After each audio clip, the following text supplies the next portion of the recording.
खुदावंद के पाक कलाम में से खरूज की किताब उसका बाप नंबर 3।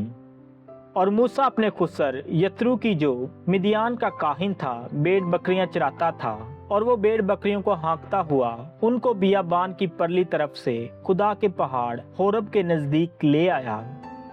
और खुदावंद का फरिश्ता एक जाड़ी में से आग के शोला में उस पर ज़ाहिर हुआ।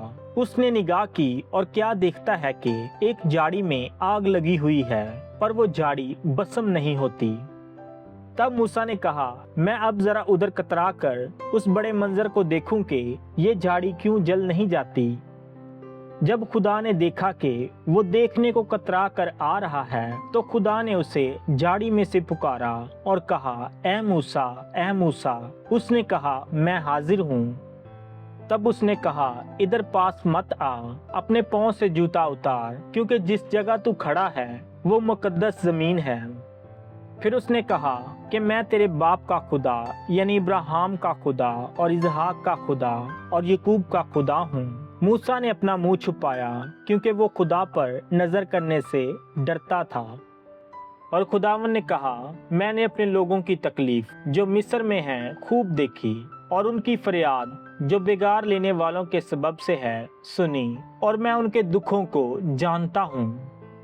और मैं उतरा हूँ कि उनको मिस्रियों के हाथ से छुड़ाऊं और उस मुल्क से निकाल कर उनको एक अच्छे और वसी मुल्क में, जहाँ दूध और शहद बहता है, यानी कनानियों और हित्तियों और अमूरियों और फिरजियों और हवियों और यबूसियों के मुल्क में पहुँचाऊं। देख, बनी इसराइल की फरियाद मुझ तक पहुँची है, और मैंने वो जुल्म भी जो मिस्री उन पर करते हैं देखा है। सो अब आ, मैं तुझे फराउन के पास भेजता हूँ कि तू मेरी कौम बनी इसराइल को मिस्र से निकाल लाए। मूसा ने खुदा से कहा, मैं कौन हूँ जो फराउन के पास जाऊँ और बनी इसराइल को मिस्र से निकाल लाऊं। उसने कहा, मैं जरूर तेरे साथ रहूंगा, और इसका कि मैंने तुझे भेजा है तेरे लिए ये निशान होगा कि जब तू उन लोगों को मिस्र से निकाल लाएगा तो तुम इस पहाड़ पर खुदा की इबादत करोगे। तब मूसा ने खुदा से कहा, जब मैं बनी इसराइल के पास जाकर उनको कहूँ कि तुम्हारे बाप दादा के खुदा ने मुझे तुम्हारे पास भेजा है, और वो मुझे कहें कि उसका नाम क्या है, तो मैं उनको क्या बताऊं। खुदा ने मूसा से कहा, मैं जो हूँ सो मैं हूँ। सो तू बनी इसराइल से यूं कहना कि मैं जो हूँ ने मुझे तुम्हारे पास भेजा है। फिर खुदा ने मूसा से ये भी कहा कि तू बनी इसराइल से यूं कहना कि खुदावंद तुम्हारे बाप दादा के खुदा, इब्राहिम के खुदा और इसहाक के खुदा और याकूब के खुदा ने मुझे तुम्हारे पास भेजा है।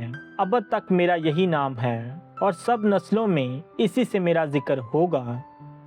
जाकर इस्राएली बुजुर्गों को एक जगह जमा कर और उनको कह के, खुदावंद तुम्हारे बाप दादा के खुदा, इब्राहिम और इसहाक और याकूब के खुदा ने मुझे दिखाई देकर ये कहा है कि मैंने तुमको भी और जो कुछ बर्ताव तुम्हारे साथ मिस्र में किया जा रहा है उसे भी खूब देखा है। और मैंने कहा है कि मैं तुमको मिस्र के दुख से निकालकर कनानियों और हित्तियों और अमूरियों और फिरजियों और हवियों और जबूसियों के मुल्क में ले चलूंगा, जहाँ दूध और शहद बहता है। और वो तेरी बात मानेंगे, और तू इस्राएली बुजुर्गों को साथ लेकर मिस्र के बादशाह के पास जाना और उससे कहना कि खुदावंद इब्रानियों के खुदा की हमसे मुलाकात हुई। अब तू हमको 3 दिन की मंजिल तक बियाबान में जाने दे, ताकि हम खुदावंद अपने खुदा के लिए कुर्बानी करें। और मैं जानता हूँ कि मिस्र का बादशाह तुमको ना यूं जाने देगा, ना बड़े जोर से।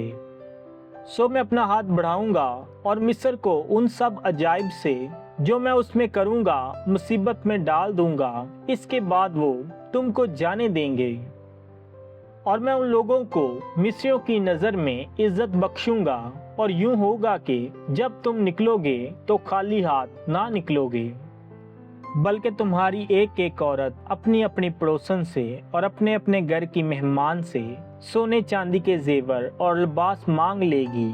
इनको तुम अपने बेटों और बेटियों को पहनाओगे और मिस्रियों को लूट लोगे। خداوند کے پاک کلام کے وسیلہ سے ہم سب پر خداوند کی برکت ہو، خداوند کا شکر ہو، آمین۔